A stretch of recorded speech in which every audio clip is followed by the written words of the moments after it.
Muy buen día tengan todos ustedes. Vamos a dar inicio a nuestro video número 5 o episodio 5 en esta larga serie que estoy presentándoles acerca del plan de salvación.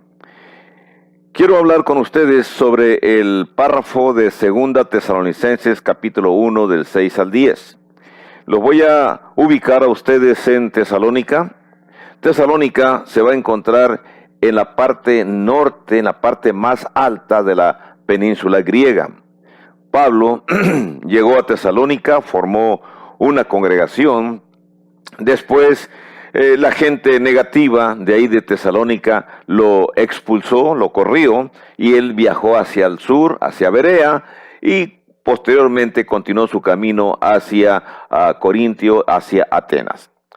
Pero una vez que ya les mostré en el mapa dónde se encuentra Tesalónica, en nuestra ubicación, lo voy a eliminar, lo voy a quitar y vamos a continuar con nuestra exposición para poder entender, comprender mucho más lo que es la muerte segunda. Tenemos el primer párrafo y lo vamos a analizar así. El primer párrafo, verso 6, dice: porque es justo delante de Dios pagar con tribulación a los que os atribulan. Para tener una idea gráfica, el mundo de los tesalonicenses estaba siendo molestado, estaban sufriendo en esos momentos porque tienen una persecución, porque tienen ataques. Como todo mundo puede tener ataques, y al tener ataques, bueno, las personas sufrimos cuando tenemos ataques.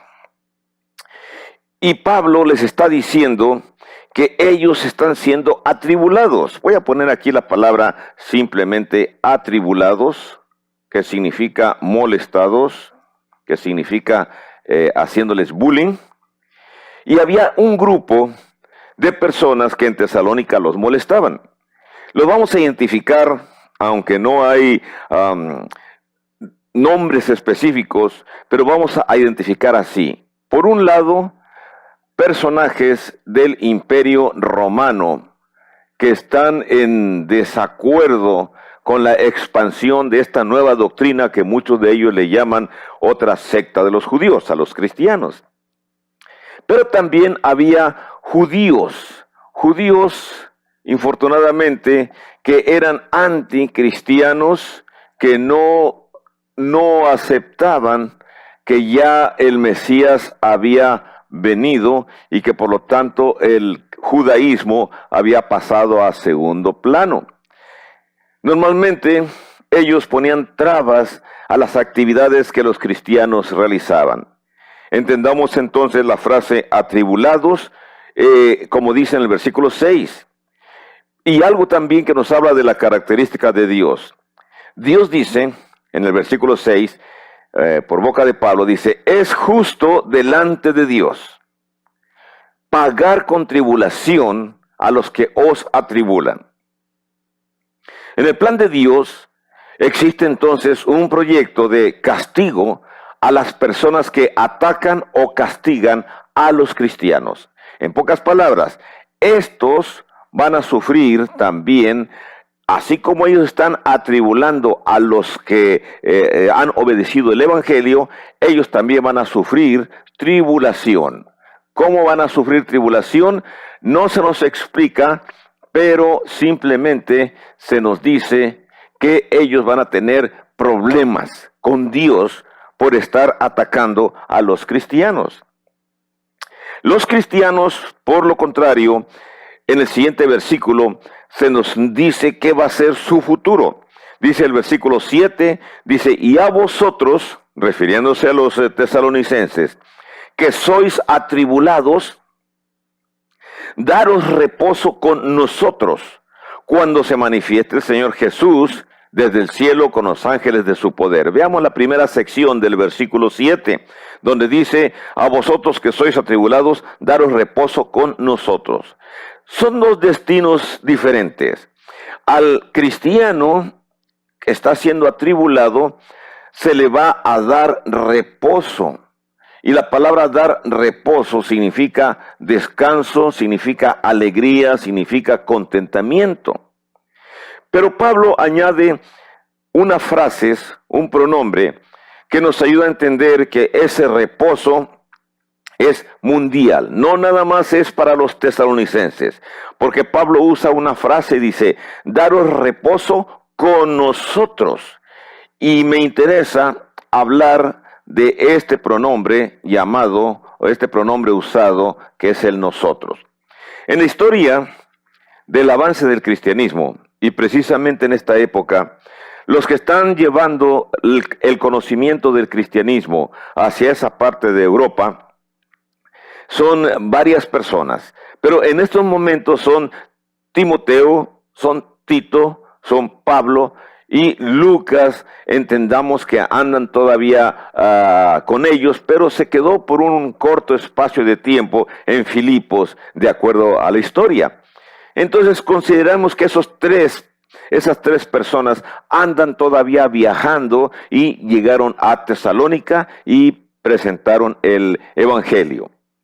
Entonces, el apóstol les asegura y les dice que el reposo que ellos van a recibir por estar siendo atribulados va a ser posterior, no va a ser en ese momento.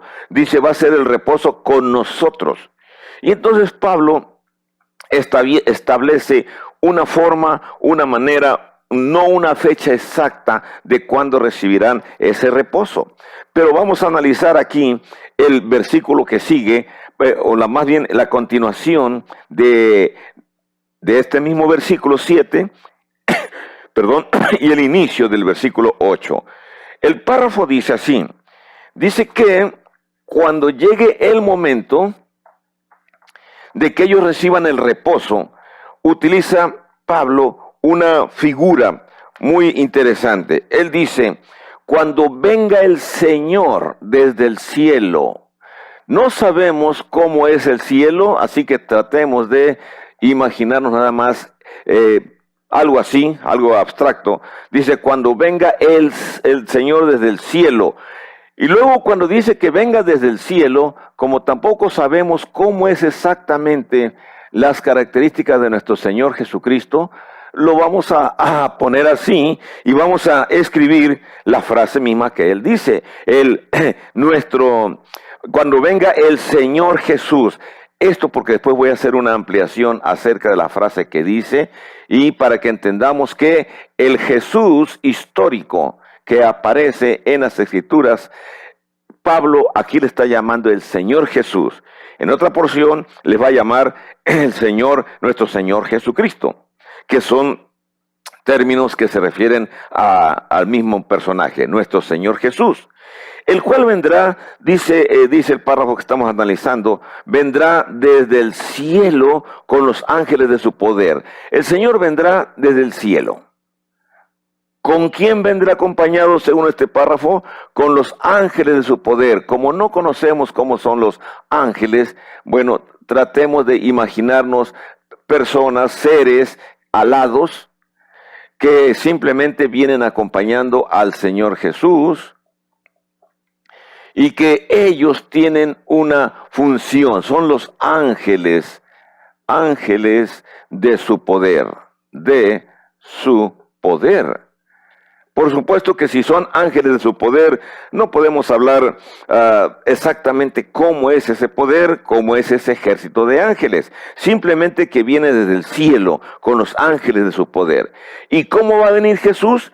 Según el párrafo dice que Jesús va a venir en una especie de llama de fuego. No podemos imaginarnos cómo son esas llamas de fuego, pero da la idea que va a venir con una gran capacidad, un gran poder.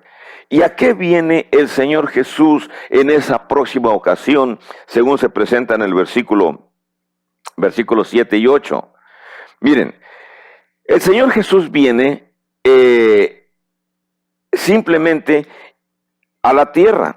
Y cuando venga a la tierra, no sabemos exactamente, vamos a poner aquí la tierra, planeta Tierra.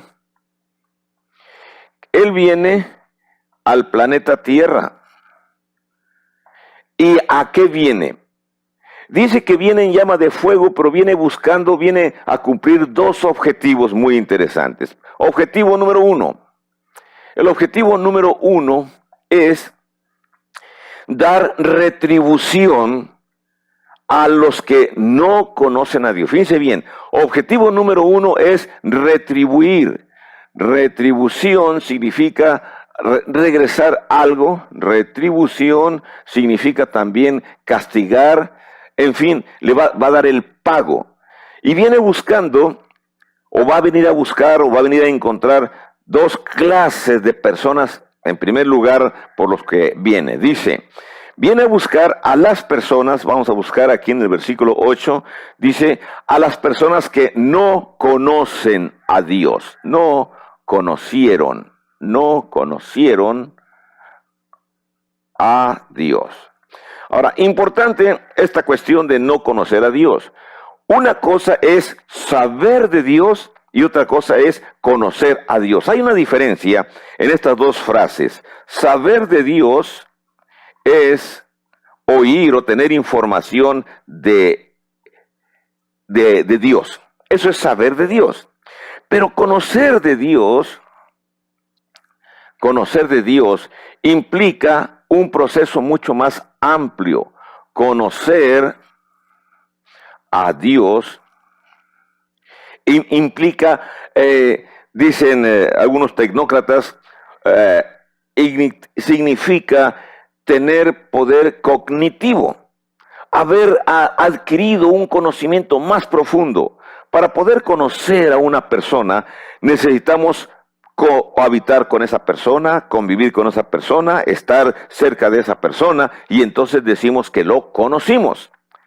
Pero si decimos nada más que sabemos que existe una persona, pero nunca investigamos nada de esa persona, bueno, entonces hay una diferencia. La diferencia entre saber y conocer es la diferencia como entre la vida y la muerte. ¿Cuántas personas saben de Dios? Millones en todo el mundo. Millones. ¿Y cuántas personas conocen a Dios? Muy pocos. Demasiado pocos. Como son muy pocos los que conocen a Dios, el párrafo del versículo 8 menciona que Cristo Jesús viene buscando a estos dos tipos de personas, los que no conocieron a Dios. Y luego la siguiente sección del versículo dice, y los que no obedecen al Evangelio. Entonces, el otro tipo de persona son los que no obedecen. Ahí está hablando en tiempo pasado. Quiere decir que en el futuro, todo el pasado donde existieron los tesalonicenses, el pasado donde estamos nosotros, porque ahorita es pasado en relación con mañana. Mañana será el presente y hoy será el pasado. Y hoy Cristo no ha venido. Entonces, cuando Cristo venga, va a buscar a las personas en el pasado que no obedecieron, dice el párrafo, no obedecieron el Evangelio de Jesucristo. Entonces, al no obedecer el Evangelio de Jesucristo, el párrafo no dice Jesucristo, dice el Evangelio de nuestro Señor Jesucristo. Con bastante importancia esta frase, nuestro Señor Jesucristo. Voy a poner con mayúscula para tratar de diferenciar y mostrar el respeto a lo que estamos diciendo. Entonces, nuestro Señor Jesucristo vendrá a la tierra una próxima ocasión. Ya vino en el principio de la era cristiana. La segunda vez que venga va a venir de manera diferente. No va a venir para salvar a los perdidos. Nuestro Señor Jesucristo, estamos observando, va a venir, pero ahora va a venir con los ángeles de su poder en llama de fuego para dar retribución a dos clases de personas. La palabra retribución se tiene que aceptar como castigo. ¿Qué clase de castigo va a dar? Bueno, vamos a ver ahorita, pero las dos clases de personas son los que no conocieron a Dios y los que no obedecieron el Evangelio de nuestro Señor Jesucristo. Personas que saben de Dios, pero no les interesa conocer de Dios. Personas que ni siquiera tienen una idea o una idea aproximada de lo que, que es perdón, lo que es el Evangelio. Pero Pablo es específico, va a venir a buscar a las personas que no obedecieron el Evangelio de nuestro Señor Jesucristo. Es lo que dice Pablo, que eso va a venir a hacer nuestro Señor Jesucristo. ¿En qué parte lo va a buscar? En todo el planeta. Todo ojo le verá. Si lo va a buscar en todo el planeta, entonces usted y yo estamos en problemas. Porque también vamos a ser de las personas encontradas cuando venga nuestro Señor Jesucristo, porque vivimos, existimos en el planeta. Y si ya estamos muertos, es otra situación, pero aún así vamos a ser buscados y vamos a ser encontrados por nuestro Señor Jesucristo cuando Él decida venir, cuando ya sea el momento de su venida. Ahora, esto de que no obedecen el Evangelio de nuestro Señor Jesucristo es algo interesante. Ahora, otro punto más. Miren, en el verso 9, Pablo sigue dando una explicación acerca de estos personajes. ¿Qué va a pasar con estos personajes? Dice, los cuales sufrirán pena de eterna perdición. Entonces tenemos que hacer una especie de diagrama para poder comprender dos destinos diferentes. Hay un lugar que se le llama simplemente se le llama eterna perdición.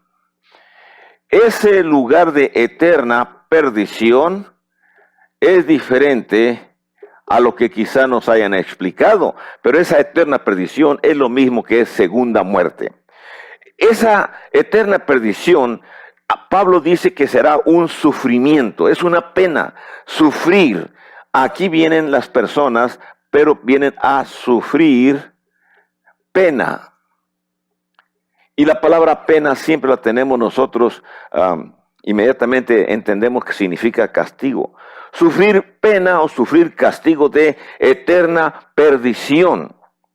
Y luego Pablo, para enfatizar, para que sus receptores, los que recibieron la carta en primer lugar, entiendan lo que significa la eterna perdición, Pablo usa una frase, dice, excluidos, van a ser excluidos de la presencia de Dios. Excluidos indica ser separados de algo de importante, separados de la presencia del Señor y de la gloria de su poder. Tengo que hablar entonces de otra cuestión. ¿Dónde o cuándo las personas gozan todavía de la presencia del Señor y de la gloria de su poder? Si analizamos otra vez la idea en su contexto total, en el planeta todavía existe, voy a usar el ejemplo de las estaciones del año. Existe la primavera, existe el verano, existe el otoño y existe el invierno. Si esto existe, es porque Dios todavía interviene en el mantenimiento de su creación. Y Él sabe cuándo va a mandar estos tiempos para hacer las modificaciones adecuadas al clima del planeta. Entonces, quiere decir que en estos momentos, hoy precisamente hoy todavía gozamos, usted y yo estamos viendo este video, usted está viendo este video, yo lo estoy presentando, pero el día de hoy todavía gozamos, fíjense bien, gozamos de la gloria de Dios, de la presencia de Dios, de las bendiciones de Dios. ¿Cómo es nuestro carácter moral delante de Dios?